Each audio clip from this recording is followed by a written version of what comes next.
شیخ عبد القادر جیلانی رحمہ اللہ تعالی کا بچپن تھا۔ ماں نے تعلیم کے لیے روانہ کیا۔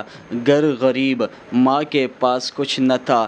40 دینار کپڑوں میں سی دیے اور کہا، بیٹا ایک بات ہمیشہ یاد رکھنا، جھوٹ کبھی نہ بولنا۔ راستے میں قافلہ لوٹنے والے ڈاکو ملے، سب کے سامان لوٹے۔ شیخ سے پوچھا، تمہارے پاس کچھ ہے؟ فرمایا، جی 40 دینار کپڑوں میں سلے ہیں۔ سب ہنسنے لگے، اتنے سادہ ہو؟ بتا دیا۔ فرمایا، ماں نے وعدہ لیا تھا جھوٹ نہ بولو، کیسے توڑ دیتا؟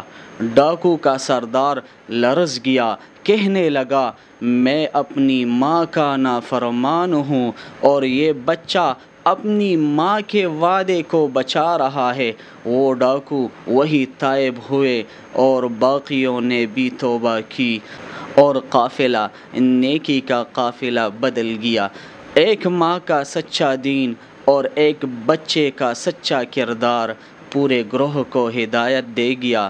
آج کی ماں، آج ہم اپنی بیٹی کو کیا دے رہے ہیں؟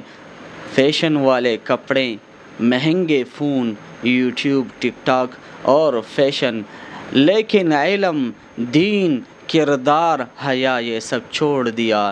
یاد رکھو، عالمہ بیٹی بنانا ماڈل بیٹی بنانے سے 1000 گنا بہتر ہے۔